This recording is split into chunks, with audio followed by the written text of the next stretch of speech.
y teniendo una previsión de en qué época o en qué momento vamos a poder ya en condiciones de decir retire el medicamento porque ya llegamos al peso. O en tantas semanas o en tantos días vamos a tener que retirar porque vamos a estar con el peso objetivo del mujer. Por eso el coeficiente de variación es importante. Cuando vos tenés además, internamente te sirve para organizar.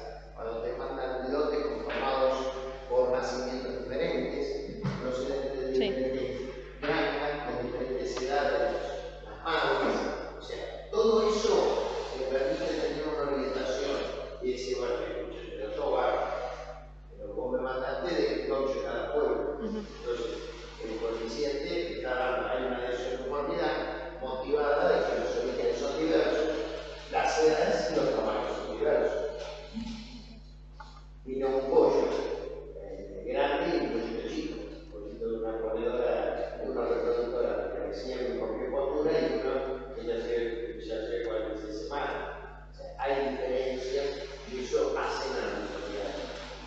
Vamos a ver hoy manejo de luz, porque así podemos empezar muy bien con los temas de ponedoras y demás.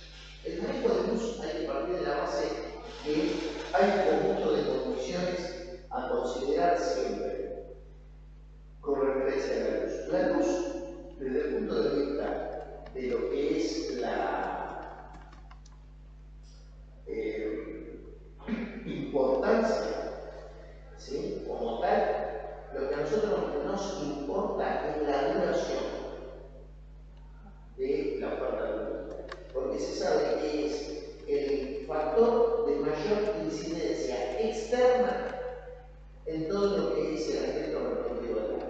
O sea, el ave, si hay algo exterior del medio que la afecta en su eficiencia reproductiva, es precisamente la duración del día. Teniendo en cuenta que esto lo tenemos que asociar bastante con el concepto de biofanía, cuando hablamos del día, o sea, la duración del brillo solar en presencia. La otra cuestión es cómo influye. Sabemos que en general en todos los animales la duración del día tiene un efecto en cuanto a lo que es el círculo horario. Pero en el caso de las aves podemos decir que hay una íntima dependencia en lo que es todo su ciclo reproductivo, la puesta en marcha del ciclo reproductivo y también una regulación y sincronización que está muy asociado a los ritmos circadianos. Recuerden que los ritmos circadianos son los espacios de reconocimiento entre noche y día o entre algunos tipos, disculpen, me está tocando a mí, entre despertar y sueño. Y por último, lo que interesa para el manejo es cómo esto está interrelacionado entre sí. ¿Qué tipo de vínculo existe entre esta duración en cuanto a la presencia de brillo solar, hablando en términos agrometeorológicos, o de la oferta lumínica, en el momento, en el tiempo y en la edad del ave, con referencia a cómo ésta recibe el estímulo y lo transforma en una respuesta?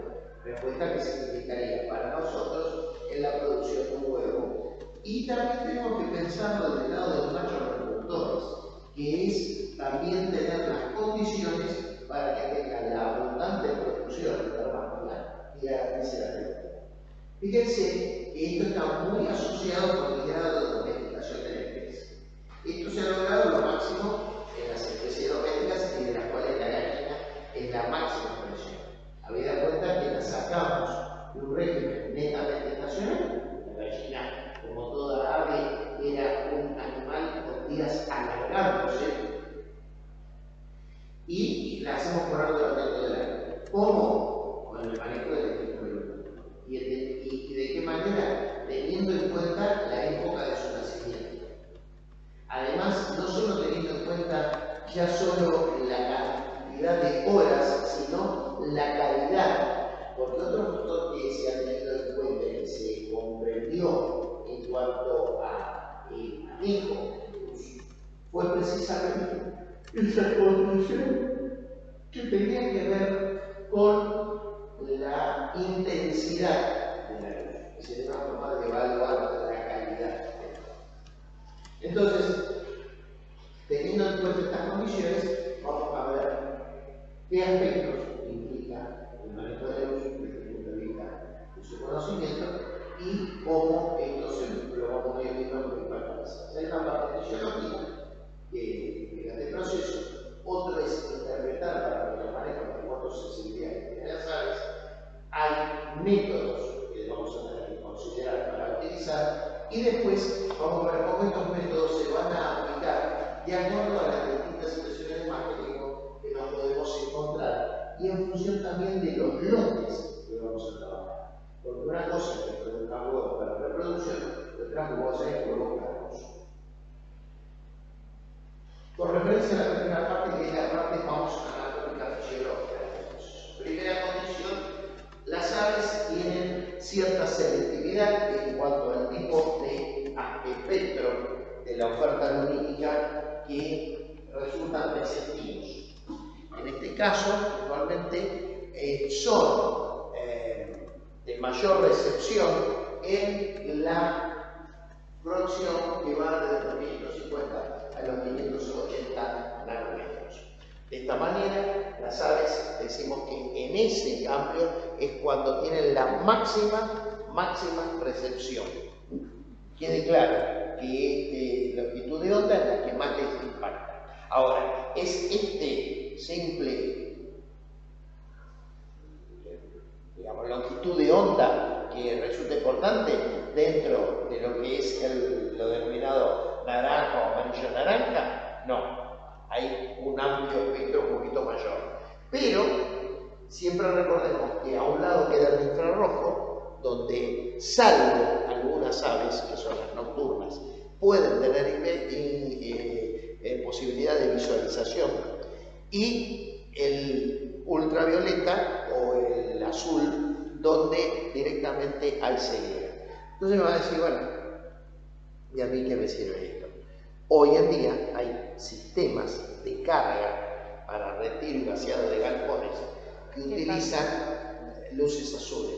Así que ustedes van a entrar a un boliche, los azules, cuando entran a los boliches se le ponen los hilitos. Si no conocen eso, pues ya no se usan más. ¿De verdad? Bueno, en una fiesta de 15, ¿no? Que hay unas luces blancas, sobre todo la camisa de los chicos, se le hace cuando esas son luces ultravioletas, en última instancia. En el caso de la luz ultravioleta, el no se ceguera. Entonces, ¿qué? Usan lámparas. Entonces, el cuello está todo quietito, ¿eh? Más fácil manotearlo, no hay que estarlo corriendo. Hay equipos en blackout que tienen incorporado eso. Bueno, detalle. ¿Qué es lo que ocurre?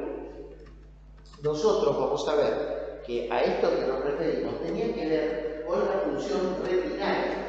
Porque las aves no solo perciben información lumínica por el órgano por excelencia que es el ojo y que les impacta la retina, sino que tienen, y en eso tienen precisamente la función visual. Fíjense que el arco que abarca es mucho mayor, de los 620 a los 750 nanómetros, o sea, puede llegar a percibir dentro de la franja, ¿sí? Ahora, el tema es que tienen una percepción intracraneal. Y esto quedó demostrado cuando, induciendo a una ceguera, aves que estaban privadas de la visualización de la luz seguían teniendo respuesta lumínica, inclusive con la misma o igual o mayor eficiencia que si fueran exclusivamente abastecidas por información lumínica que impactaba en su retina. ¿Y esto por qué? Porque pueden percibir dentro de los 640 nanómetros en el espectro rojo-naranja o amarillo-naranja información a través de la mollera por los terminales de la cresta y de los barbillones, que son órganos que tienen terminaciones neurológicas sensibles asociadas directamente con la glándula pineal y con el nervio óptico. Entonces, ¿Qué es lo que pasa? Yo le pongo una antifaz a la gallina, le mantengo la luz prendida y la tipa sigue recibiendo la información. Es más, la dieta craneal se ha comprobado que en determinadas situaciones reproductivas es más importante que la transordinaria. Hay una permeabilidad del cráneo del ave en esas zonas, sumada a la presencia de las regiones esponjosas de la cresta, que permite la percepción de la información. Por eso ha ocurrido que animales sometidos a regímenes alternativos de oscuridad y de sombra, ante la percepción leve de una pequeña fuga de luz, tenían respuestas positivas. Con referencia al infrarrojo, les aclaro que son solamente las aves nocturnas, en general la mayoría de las rapaces que cazan de noche, porque se utilizan el infrarrojo para detectar la emanación de radiación calórica por parte de sus potenciales presas. El esquema entonces puede seguir dos fuentes, dos vías de comunicación, que son la luz a través de la retina, llega a los centros hipotalámicos, se interconecta, o directamente se estimula a través de la mollera los centros hipotalámicos. Ambos liberan factores liberadores del lóbulo anterior de hipófisis. Esto produce gonadotrofinas y las mismas impactan sobre los órganos blancos, testículos ovarios. Recuerdo, acá hablamos de macho y hembra, pero siempre esto como que se asocia exclusivamente a las hembras, y no es así. Y de hecho producen la capacitación para la respuesta sexual. Hay un ejemplo muy típico, que es el caso del ñatú, por ejemplo, que durante el periodo en que no se alcanza el fotoestímulo positivo, el macho entra en un estado similar a un anestro, donde no genera espermatozoides, o sea, interrumpe la producción de espermatozoides. Es muy común esto en varias especies silvestres, donde recién la producción espermática se activa cuando la información lumínica adquiere determinados niveles. Y esto también está muy asociado en estas especies al hecho que cuando comienza a bajar esta información, ya la hembra ha puesto los huevos y es el macho el que adopta la actitud de negación. O sea, al interrumpir su actividad sexual, se vuelca exclusivamente a la agresión activa. Pasa la perdiz, pasa en el avestruz, en el lemur, las ratitas en general son de las condiciones. Con referencia a la fotosensibilidad. La fotosensibilidad nos habla del momento en que el árbol es perceptiva positivamente al estímulo. En general, en todas las aves se reconoce el estímulo de los días largos sobre la estructura del cerebro. O sea, son animales con días alargándose. ¿Sí? En consecuencia, hay una posibilidad de tener la idea de decir, yo para estimular alargo la información en el tiempo, o sea, le vuelco una gran cantidad de información lumínica y prolongo. El tema es que esta información lumínica tiene límites. ¿Sí? La fotosensibilidad, por más que nosotros digamos la voy a estimular con días largos, los días largos tienen una cantidad de horas. No es cualquier cosa. Es más, el exceso de la duración de la espalda lumínica en horas nos trae como consecuencia inmediata la posibilidad de generar un inconveniente conocido como fotorefractancia. Sobrepasamos el estímulo y en consecuencia se genera un efecto de feedback negativo. Hay tanta producción de hormonas veleras, gonadotrofinas, etc., que los niveles se alcanzan rápido en sangre y en consecuencia se corta de forma tal de que la superposición de estos estímulos acaba por interrumpir digamos, bloquear la información e interrumpir el ciclo, en este caso sería productivo. Ahora bien, ¿cómo se ha tratado de explicar? Porque han surgido a lo largo de la observación y del estudio de la presencia de este estímulo tres situaciones donde se salía, o por lo explicaciones a este criterio vinculado al tema de los días alargándose. Una de las primeras cosas que se conoció como teoría fue el reloj biológico circadiano. ¿Qué nos decía esta teoría? Muy simple, aunque no dice. Que existe en cada ave, de alguna manera, un sistema de sincronización por el cual el ave recibe el estímulo externo al incrementarse el fotoperiodo durante el año y este actúa como disparador o regulador de todo el ciclo hormonal, a partir del cual el ave inicia su movimiento. Por esto, que toda ave, con información de cantidad de horas que serían necesarias, donde estuviera, tendría que producir un ciclo de muerte. Ocurrió que, si bien esto se toma como una de las principales fundamentos de esto, con el tiempo surgió algo que se dio sobre todo por la traslación de animales del hemisferio norte al hemisferio sur y viceversa, donde, como ustedes saben, ya es invierno, acá es verano y, consecuentemente, la duración del brillo solar es diferente. ¿Qué es lo que ocurría? Muchas de esas aves trasladadas del hemisferio norte al hemisferio sur, donde se suponían al recibir el estímulo en la época del año iban a manifestarse como activas, no lo hacían y seguían como teniendo una memoria del lugar de donde venían. Y recién al segundo año, o al pasar unos 10 meses, recién se acomodaban a la nueva situación. Recuerden que cuando nosotros acá en junio nos estamos poniendo de frío, allá en verano y viceversa para enero. Entonces, ahí comenzó a analizarse la posibilidad de que existiera, además, un sistema de coincidencia interna, o sea, que además de la información regulatoria del reloj circadiano, este reloj tendría, ¿sí?, que recurrir o tener para su funcionamiento una acumulación de información, la cual requeriría un mínimo que estaría dado por las horas, llamémosle, de luz promedio más bajas que tenemos en invierno. A partir de que esa información está estabilizada en ese reloj, el incremento de horas que se pudieran dar van estimulando la fotosensibilidad del ave, pero para que ésta sea concreta, este proceso no es un proceso brusco, sino que tiene que también ir acumulando esta información.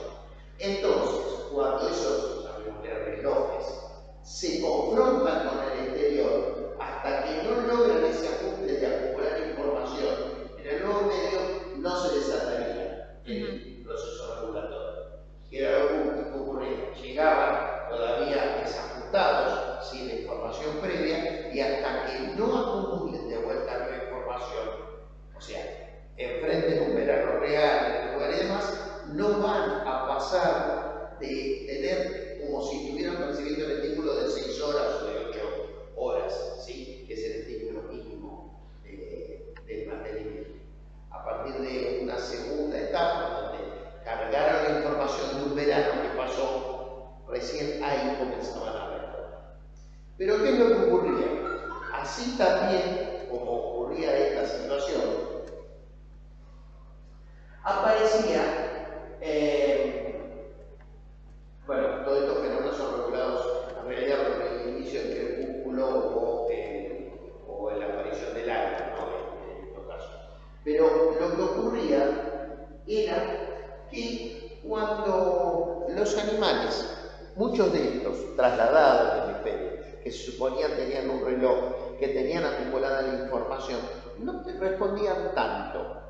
Cuando se comenzó a analizar cómo esa información había impactado, se comenzó a ver cuánto era la duración de la información suministrada.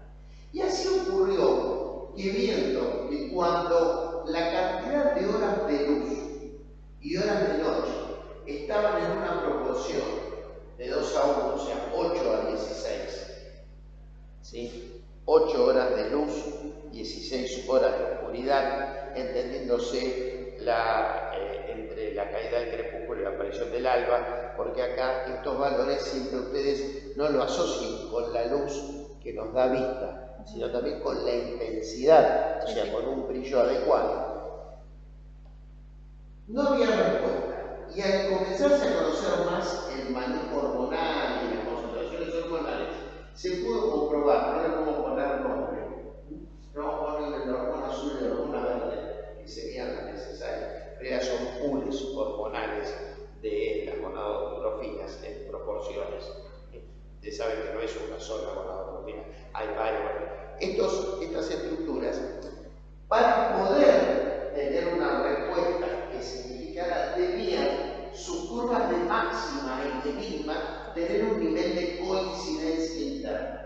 ¿Por qué? Porque el anterior era coincidir con la información de afuera, pero acá esa información tenía que lograr el equilibrio en el suministro de horas para que estas curvas adoptaran este criterio y tuvieran puntos de concordancia, de manera tal que todo el sistema reproductivo funcionara sincrónicamente, y de esa manera sí se puede conformar el proceso de vida.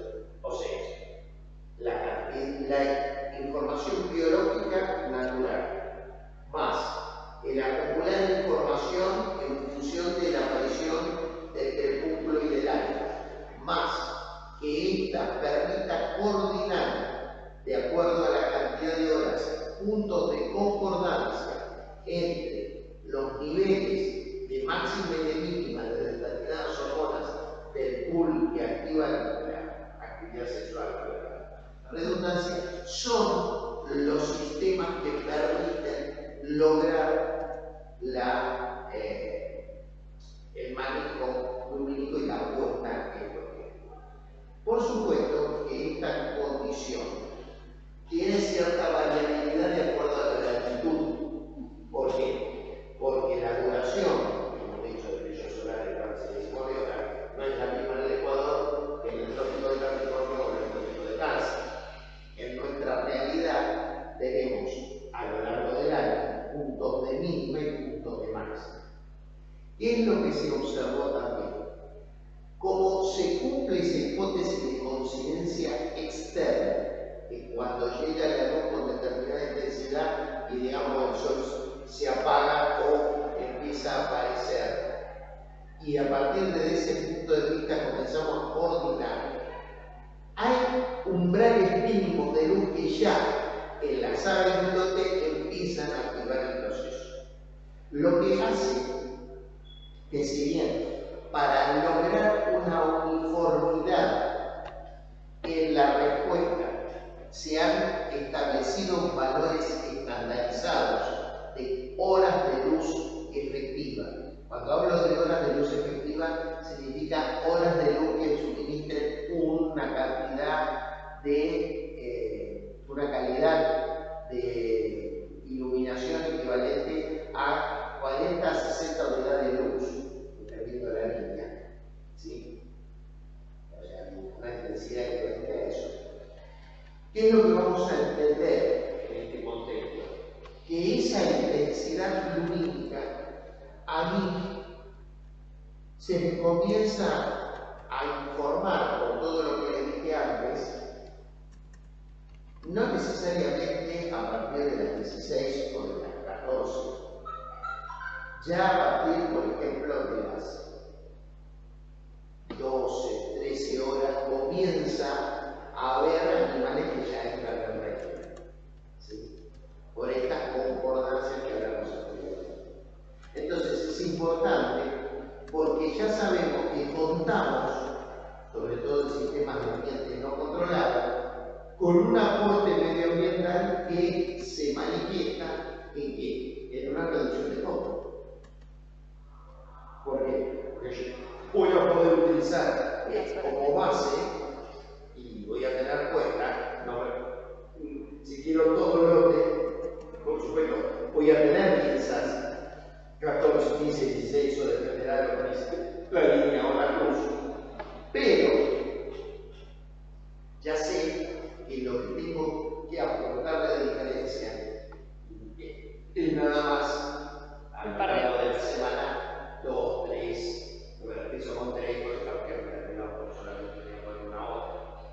Y después, eso sí, hay algo fundamental en todo sistema de postura. Una vez alcanzado el umbral de puesta y la información, eso no puede caer. Porque cae la postura. Ahora bien, yo tengo entonces una información lumínica básica. De momento, dependiendo de mis instalaciones, voy a tener la posibilidad de aprovechar la luz natural, o si no, voy a tener que recorrer la arteria de sub y bajo, voy a programarlo con timeline, pero yo ya sé cuánto necesito para garantizar que una vez iniciada la postura, el animal continúe poniendo, y debo garantizar que esa información lumínica no decae. ¿Y qué significa no decaer? Que no caiga ni en cantidad ni en calidad. ¿Qué es cantidad? Horas de luz. ¿Qué es calidad? Intensidad. Yo me puede caer en cantidad las horas de luz, por supuesto. Se me corta el sistema eléctrico, no lo tengo ajustado con el sistema automatizado.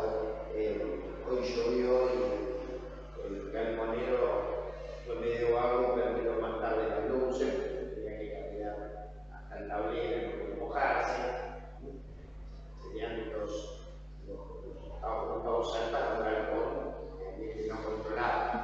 No absolutamente controlado, pero más o menos hay una falla en el timer o una falla en el sensor, la intensidad comenzó a caer y no recogió. Pero hay que las horas. Pero la intensidad puede disminuir por cosas muy coherentes. Simplemente el hecho de estar la vuelta es la diferencia abismal que puede hacer un mismo foco cuando la intensidad que sube. Hay tablas que hacen a la evaluación de la eficiencia de la intensidad, sobre todo a los fines de seleccionar qué fuente de luz vamos a emplear y cómo la vamos a controlar. Además, recuerden que la intensidad es inversamente proporcional al cuadrado de la distancia. ¿Sí? ¿Por qué? Porque si yo lo hago con una linterna, si yo acerco la linterna, se concentra la luz, pero la intensidad es mayor. Si yo la alejo, aumento el aro de luz, pero la intensidad es menor. Entonces, hay dos factores a considerar que los voy a tener que tener en cuenta en la metodología de manejo, en el diseño de la red que va a suministrar esta información y en cómo voy a administrar esta información. Porque vamos a ver que no todos los animales tienen igual red. Vamos a hacer un pequeño salto para oxigenar un poco el cerebro. Yo con este calor no me idea con qué animal vamos a contar. Y esto significa tener una idea de la época o fecha de nacimiento de los integrantes de ese grupo. ¿Por qué? Porque hay animales que al nacer en determinada época del año van a crecer y desarrollarse con una oferta lumínica en crecimiento, de manera tal que si nuestro manejo va a ser en un galpón tipo del campo, vamos a poder ser asistidos o inclusive empujados por una oferta lumínica externa, natural, que nosotros vemos como la complementamos. Pero vamos a tener también animales que precisamente han nacido en la época donde la luz se incrementa, de manera tal que van a crecer en el momento en que la luz desciende. Y en consecuencia, estos animales necesariamente van a tener que ser estimulados, ya no con la oferta lumínica natural, sino con un aporte de luz accesoria. La denominación de estos dos grupos, precisamente, en función de esta condición, es dentro y fuera de la estación. ¿Quiénes son los que están dentro de la estación? Aquellos que, por la época de nacimiento, en marzo, abril, dubitativos, van a crecer en el momento en que la luz aumenta.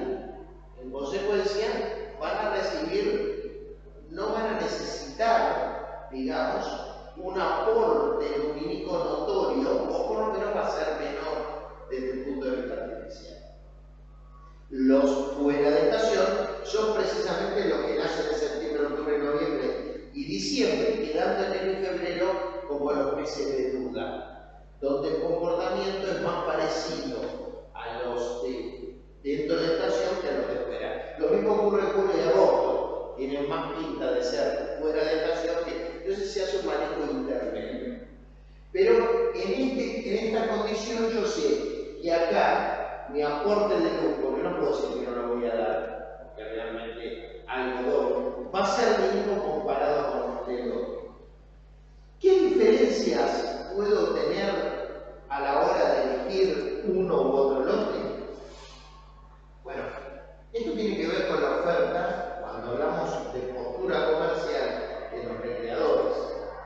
Una cosa es la demanda del tipo que tiene animales que el productor sabe que le va a gastar menos luz para que produzcan, y otra es la demanda del tipo que sabe que si lo compra va a tener que poner unos bancos para que produzcan. Ya ahí genera una diferencia en cuanto a la demanda. Ahora, si yo tengo que producir, voy a tener que adaptarme a la época del año donde me tocó, porque vine más planificado, porque se me faltó la postura, por lo que cual. Entonces, bueno, ¿usted con quién se queda? Primero depende mucho de qué animal me están hablando y qué voy a manejar, si es a piso o a cabo. ¿Sí? Por otra parte, hoy en día la tendencia de la automatización ha independizado mucho en la dependencia externa. Entonces, debemos recordar que en un blackout, que no es un blackout, así todo, el manejo coordina, así todo nos deja infiltración de luz, pero no puedo prescindir de la luz artificial. Es cierto que fuera de estación, ¿sí?, es un animal que yo lo puedo manejar más a mi antojo, porque el principal factor de incidencia se lo manejo yo. Esto, por ejemplo, se veía mucho en reproductores cuando la crianza no había tanta inversión en la cava. ¿Qué es lo que tenía un dentro de estación? Que tenía oferta, ya lo van a ver con Santiago por el tema de los pisos. Pero uno de los principales problemas de los reproductores de los abuelos es que se transformen en el nieto o en el hijo que van a dar origen. Que son animales genéticamente tan voraces que si encima tienen oferta lumínica, porque recuerden que la luz también tiene el consumo, los tipos se les pasaban de peso. Entonces, para un reproductor, sobre todo si había casa, decían que si puede ser fuera de estación mejor, claro, que yo, la luz es una herramienta que yo tengo para jugar. Claro. Con la producción de estos animales por su valor y las situaciones que se hacen blackout, esto se alivia. Pero para el productor de huevo comercial, el dentro de estación es un respirar. Es cierto que si yo voy a manejar la recría, ahí la cosa se puede emparejar, porque yo con el manejo de luz puedo, de acuerdo a las condiciones, frenar o adelantar la luz. Si la luz ya viene creciendo, tapar no puedo, apagar el sol no puedo. Entonces, todo tiene que ver, como ocurre en nuestra profesión, con un factor económico y con el momento de oportunidad. Y qué parte del ciclo productivo en huevo como para consumo, ya les dije, reproductores, aparte, sean abuelos o padres. Como les decía, en qué momento, en qué ciclo y en qué condiciones voy a ser producido. Bueno, esto es lo que. ¿Por qué?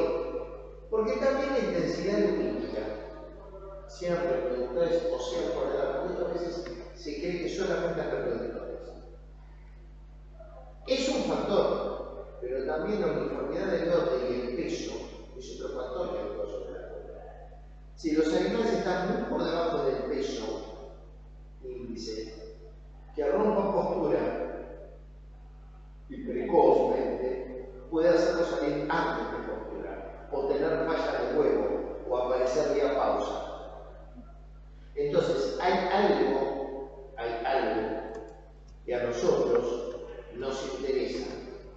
Primero, tener idea clara cuándo más o menos van a romper postura nuestras joyas, hablando de función de huevo comercial. Por la edad la que ya comprado. Una cosa es que yo haya comprado el bebé y yo no lo recría, yo voy a tener una perspectiva. Otra cosa es que haya comprado un recreador. ¿Recuerdan que el recreador? Lo vamos a ver. Pero, ¿se acuerdan cuando les comenté la cadena?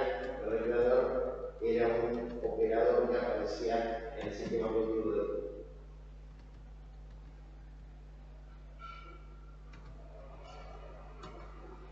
El tema es que ahí aparece, por ejemplo, la ventaja del lote fuera de estación.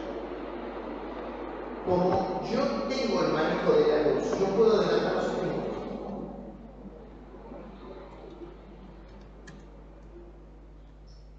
Entonces puedo ir comenzando antes de la semana 16, de la 15, adelantar el estímulo en vez de esperar a la última semana para descargar.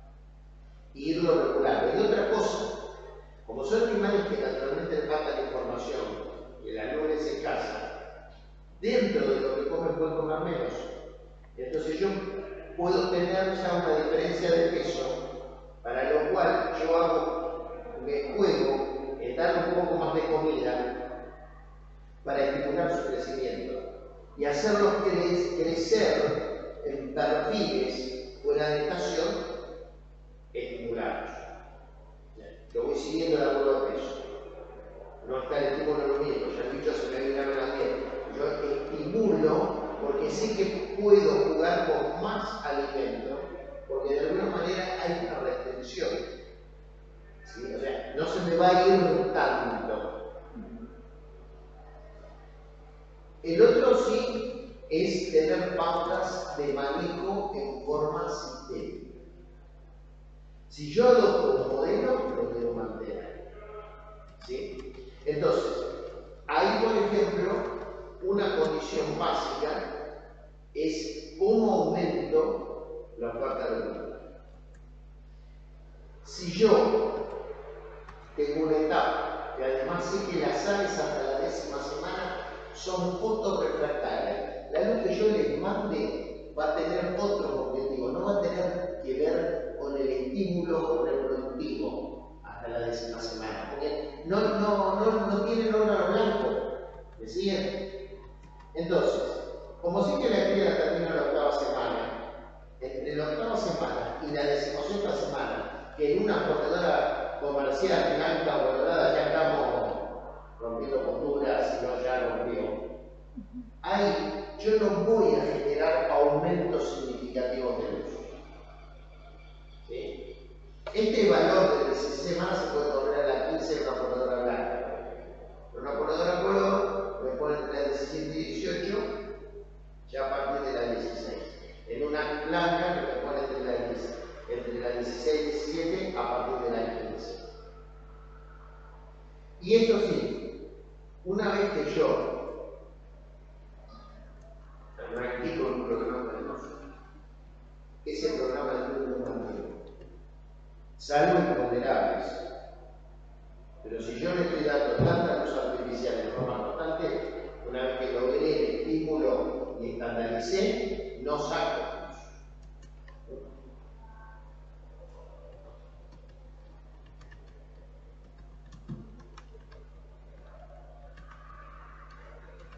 Después hay cuándo estimulo y cómo lo manejo. Este estímulo desde el punto de vista de lo que es el negocio. ¿Sí? Y en esto entran a jugar los factores que hacen a la producción de luz. Primero, hay relaciones que sabemos. Hay una cuestión entre calidad y peso promedio. ¿Sí? Los huevos con un valor bajo peso son considerados de una calidad menor. Se dice el huevo de paloma. Los huevos de tamaños muy grandes a veces son no bien vistos porque a veces son de cáscara más plana. Entonces, piense que si empieza muy precozmente a poner la ponedora, se cumple la edad. El animal que pone más temprano se va más temprano. ¿Por qué? Porque inicia más temprano su desgaste. Esto es lo primero que se nota es la calidad de la carne. ¿Por qué? Porque ya movilizó cáncer. Empezó temprano a usarlo.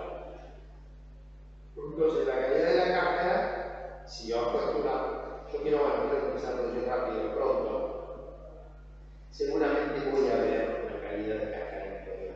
Lo que no significa que sea mala, pero comparativamente con una apuesta iniciada adecuadamente, la cáscara va a hacer diferencia. La otra cuestión es la ganancia. Yo tengo antehuevo antes de no vender. ¿Sí? Entonces ahí puedo hacer caso. Pero cuidado, si me apuro demasiado, resulta ser que ese lote voy a tener que recorrerlo más rápidamente. Y esto es manejo mío. Generalmente hay criterios de manejo que prescinden de las imágenes para establecer los incrementos o los aumentos o alcanzar el valor. ¿Por qué? Porque de golpe yo puedo tener una ampolla semi-pesada, una color, pero fue muy precoz, ¿sí? Pero no tiene madurez. ¿Dónde veo la madurez? En la cresta, dicha. Y resulta ser que me termina poniendo tarde, porque no la estimulé correctamente, o viceversa. El lote de su uniforme no me rompe todas posturas, mejor dicho, el 5% lo alcanzo también, o entran lentamente en postura, sean blancas o coloradas. Entonces muchos optan por comenzar el incremento cuando los animales alcanzan un peso. Esto tiene su pro y su contra. El pro es que yo, al tener un lote uniforme con un peso, sé que la información numérica va a tener un impacto fundamental. La contra, ¿cuál es? Que, por ejemplo, las ponedoras blancas, ¿cuál es el principal problema que tienen? No suelen consumir el alimento que en teoría le correspondería consumir. Les gusta mantener la silueta. Entonces, a diferencia de la colorada, que tiene un comportamiento más parecido a la mamá del parrillero, que esa le gusta morfar y cuando se descuida se carga de grasa, que es tan perjudicial como el otro, estas pueden ser lerdas al alcanzar el peso. Entonces yo tengo que, para tener el criterio de estimular con el peso, debo tener muy bien ajustado el manejo alimenticio para tener una uniformidad de lote en cuanto a esta franja de peso entre 1,350 kg y 1,300 kg.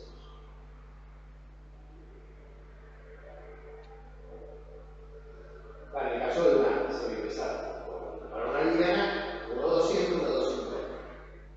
¿Sí? ¿El peso es una buena metodología? Sí, siempre y cuando yo garantice que los resultados sean uniformes.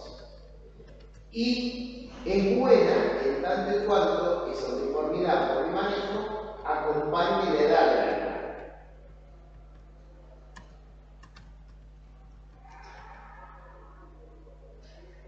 Porque no significa que porque yo les estimule a consumir y que alcancen un peso alto, van a estar madurez, van a tener la madurez sexual para interpretar. ¿Siguen la idea? Que buscar un equilibrio. Pero estos factores, por eso yo digo, no lo tomen como la receta, tantos gramos de. No.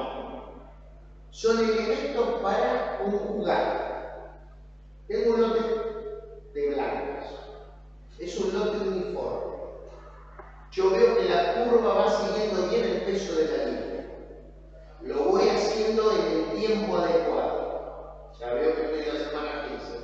Tiene un kilo 200 en promedio, digamos, el desvío está entre 1,200 y 1,250 del coeficiente de conformidad, el 80%. Ahí sí, puedo tomar ese valor. Ahora, me lo alcanzaron a la semana 13 y no. Porque si yo puse acumulado, voy a acumularlo antes de lo que yo necesito. Situaciones de manejo según la instalación. Bueno, recordarán que nosotros hablamos en producción de huevos de que aparecía el recreador. Por eso es muy importante tener conocimiento del recreador en cuanto a cómo es conocido en el mercado en cuanto al producto, la calidad y el manejo que lleva arriba. Me quiero que tengo que cambiar si la lucita está prendida para garantizar la carga. Las zapatillas no manejan muchas veces. Entonces, yo me tendría que tener una información que no siempre el recreador sube. Pero también está la posibilidad de que yo haga todo el proceso. O sea, compre el bebé en un establecimiento, en una granja o en galpones debidamente aislados del resto, hablando siempre de ponedoras comerciales. Recuerden, esto está focalizado a ponedoras comerciales. Los reproductores ya van a ver su manejo en su momento posterior. Abuelos y padres. Van a encontrar muchos puntos comunes, porque no tienen que hacer también con el huevo, o sea, pero hay diferencias. ¿En qué sentido? Primero, la norma de bioseguridad. Si bien yo puedo hacer mi cría y recría, la granja donde lo voy a hacer, todo puede ser desde el punto de vista de bioseguridad, no la antítesis de la de reproductores, pero hay condiciones más atenuadas, ¿sí? Porque no significa que no haya bioseguridad o que se relaje. Tiene niveles un poco inferiores en función del valor del animal objetivo. ¿Qué es lo que nos va a pasar? Yo hoy en día tengo básicamente tres situaciones. Que la recría, hablo de recría y cría, ¿no? Se entiende como parte, la tenga en un medio y la producción la tenga en otro medio. La tenga la cría y la recría y la producción en el mismo medio ambiente, ¿sí? Y esto me va a generar tres situaciones. Que yo, por ejemplo, críe placao y produzca galpón de arcao. Críe placao y produzca placao. O críe en galpón de arcao y produzca placao.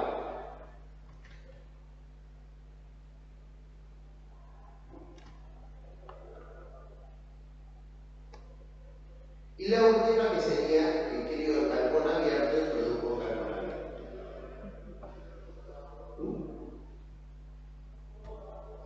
En general, es muy difícil hoy en día que tengamos una cría en dercao y produzca placao.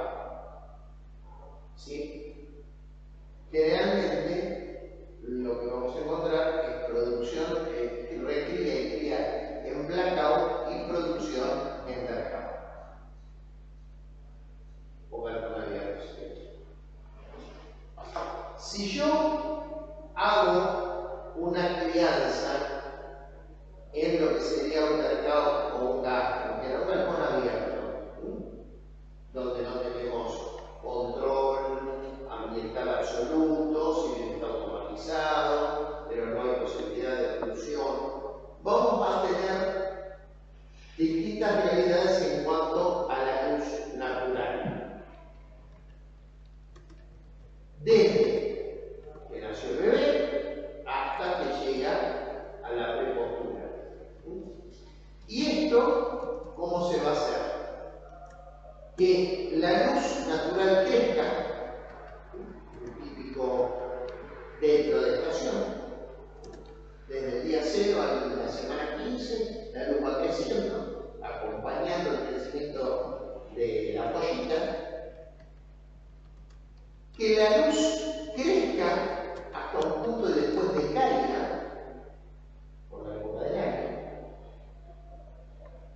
que la luz venga bajando y después suba, o que la luz baje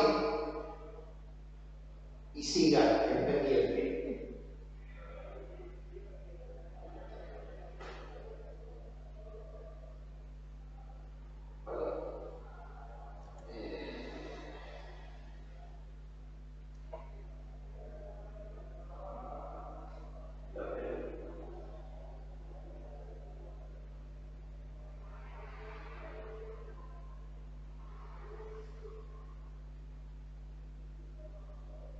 Entonces, volvemos.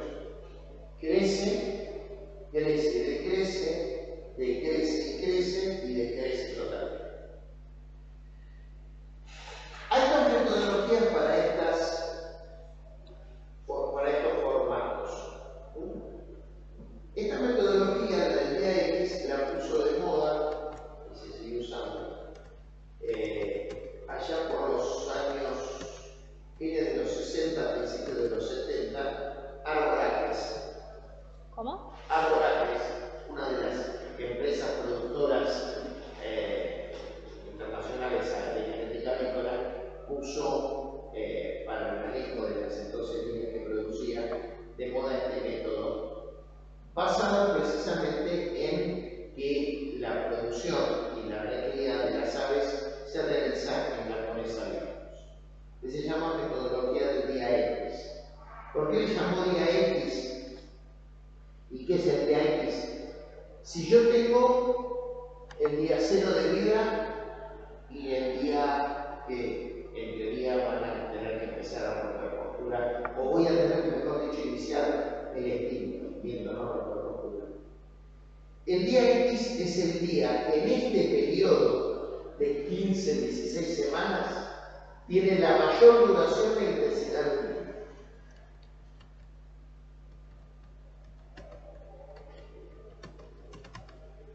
Entonces, ¿qué es lo que me indica ese día? La base a partir de la cual yo debo proveer ese nivel de luz. Pongámosle, yo tengo entre estos dos puntos, fíjense chicas, entre estos dos puntos, acá a la mitad, un día que tiene 15 horas de luz. Bueno, a partir de este momento, para acá, yo voy a tener que administrar 15 horas de luz. Este es el valor que me marca la máxima filtración. Esto genera todo un problema de manejo. Para mí es un método medio chino, pero siempre y cuando se puedan controlar algunos factores, puede dar resultado. El método más empleado por la practicidad es el método de complejo.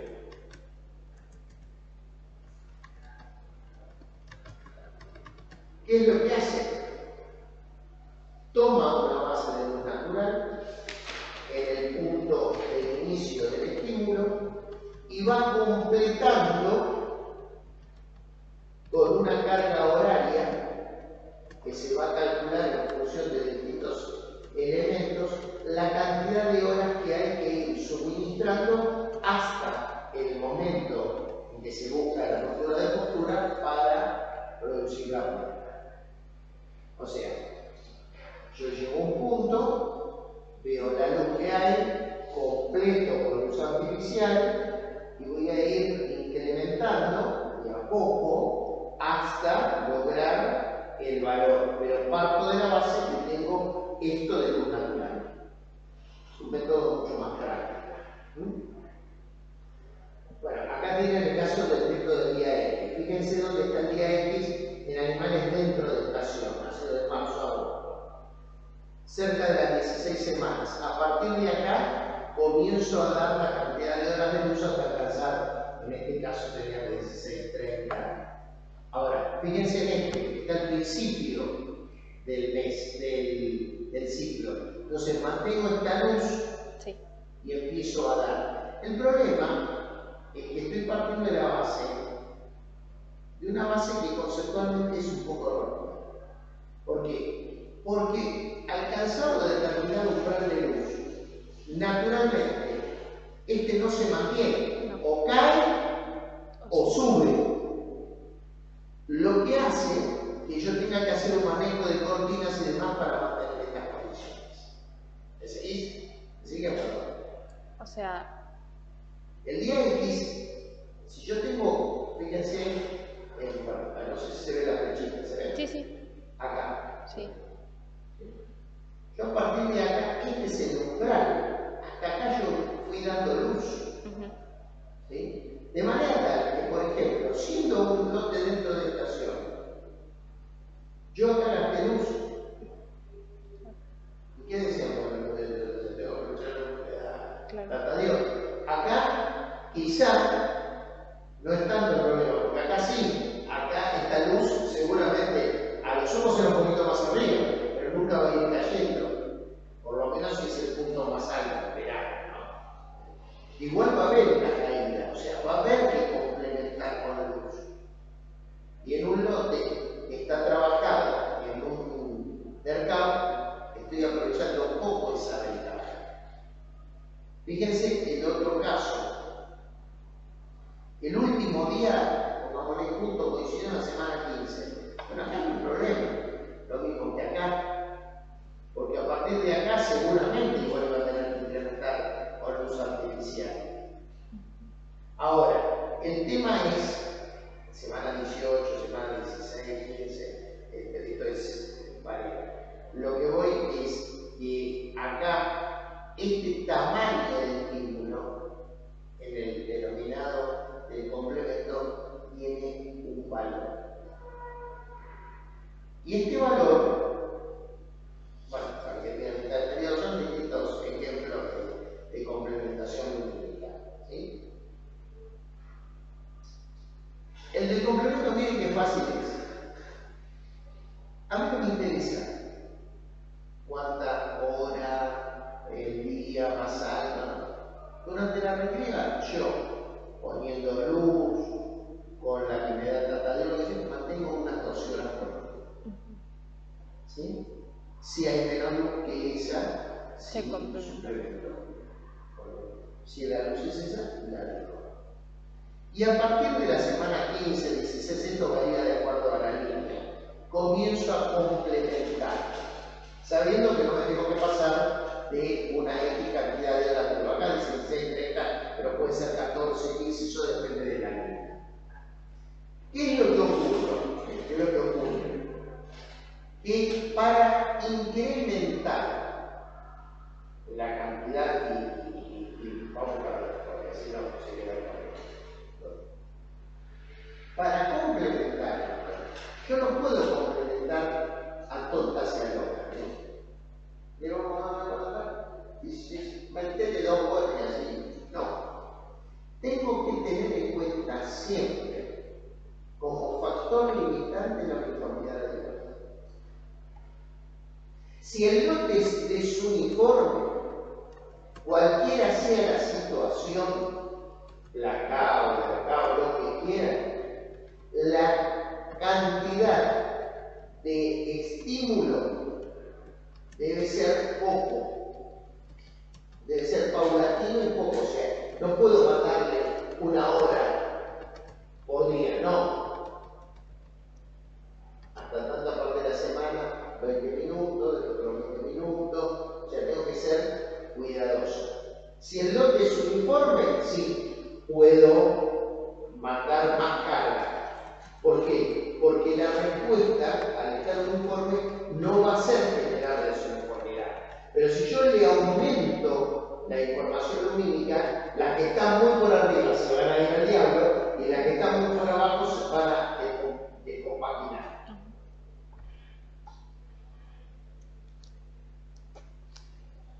Si yo me encuentro en un blackout, parto de una base, soy el dueño del día y la noche. Y si van a seguir produciendo un blackout, más todavía. El tema es saber cuándo de noche y cuándo de día. Porque ¿qué dijimos? Si yo tengo cantidad de luz todo el día, ¿qué pasa? El sobreestimulación. Consecuentemente, se corta la postura. Entonces, una de las formas, además de por supuesto la carga horaria, que yo la puedo regular con precisión,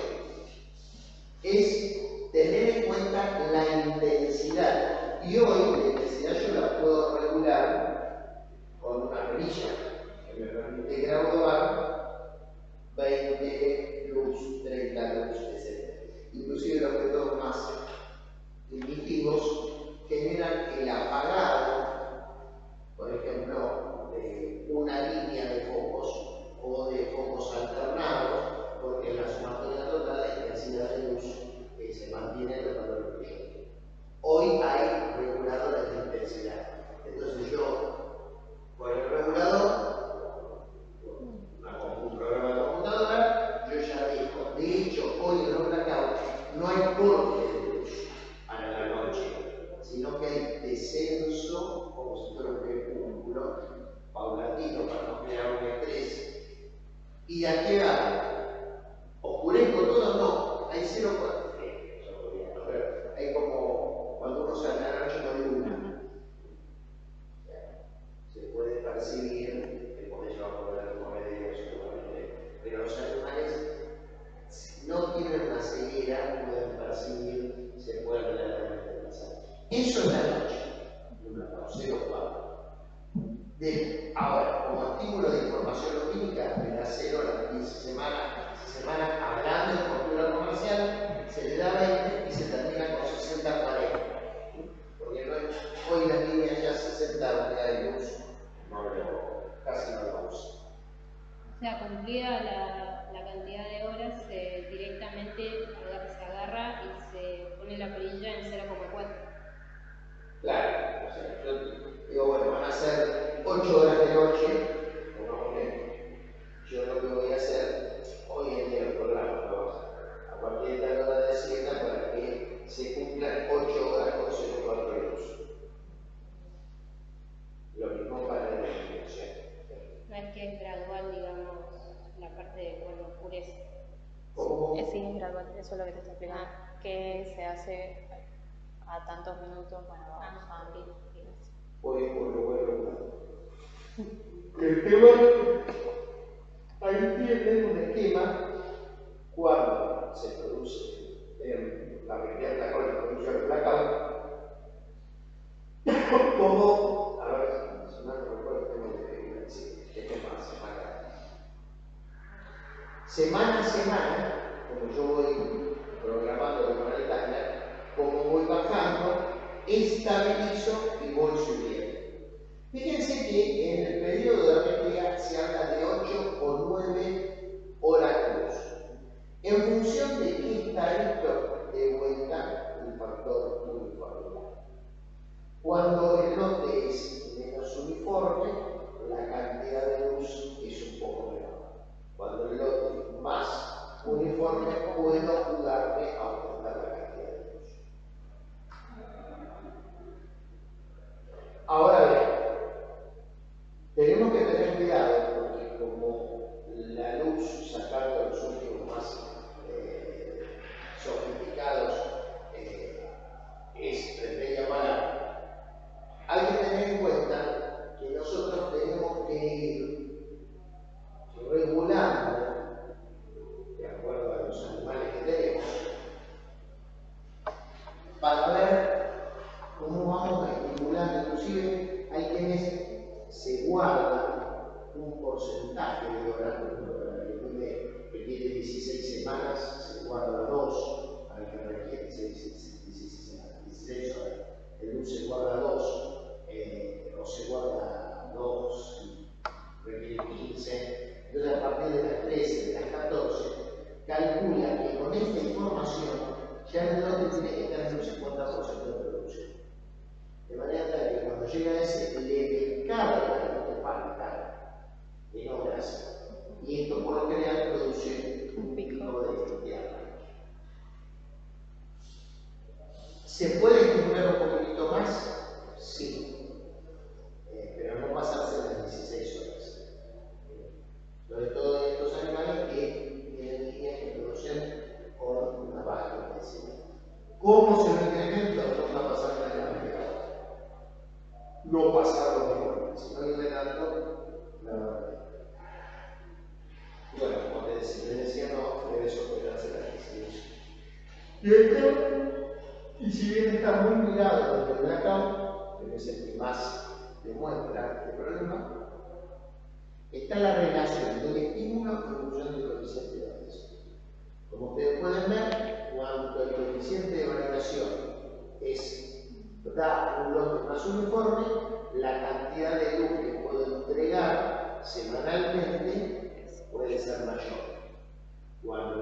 uniformidad es notoria, la cantidad de horas de luz del estímulo es menor.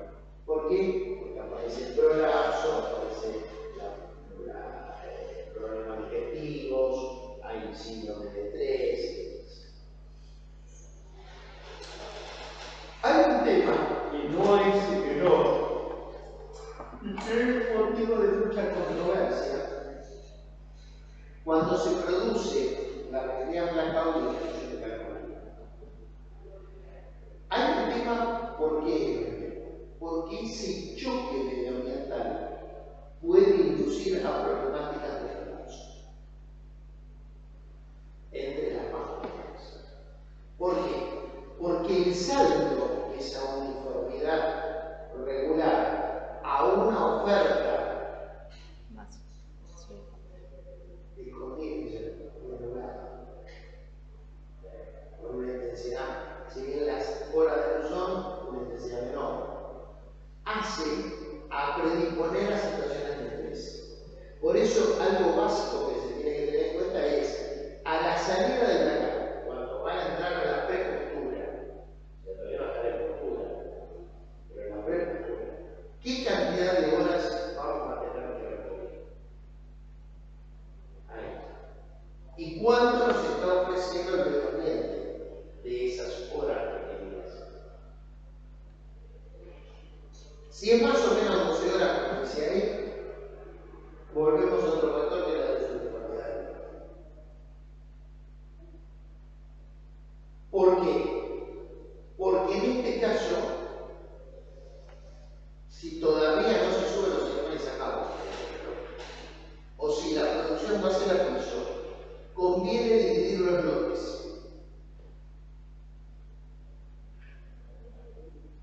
Para tratar de uniformizarlos un poquito. Porque la desuniformidad da origen al prolapso. Y el prolapso significa animal que no puede más, salir de circulación.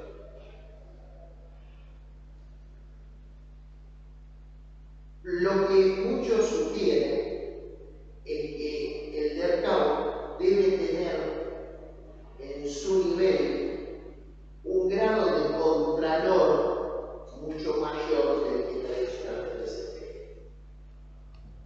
En cuanto al oscurecimiento, o sea, requiere más atención en el lugar donde se lo va a recibir por todas las posibles descompaginaciones de la regularidad que tiene, que el blackout en sí. Entonces, va a haber que tener un sistema de respuesta rápida ante la pérdida de intensidad de luz, por ejemplo, por nublados, disponer de un espacio importante, garantizar la intensidad por la limpieza de las boquitas y de cortinas. Todo eso son factores que van a tener que tener en cuenta. Y teniendo eso, están estas tablas que establecen la luz a entregar desde el primer día de recría o del día 2 de recría y así sucesivamente. El día 2, en realidad estamos hablando desde la cría, el día 2 de vida siempre se le baja una hora. ¿Por qué? Porque se acostumbra al ritmo de día y noche.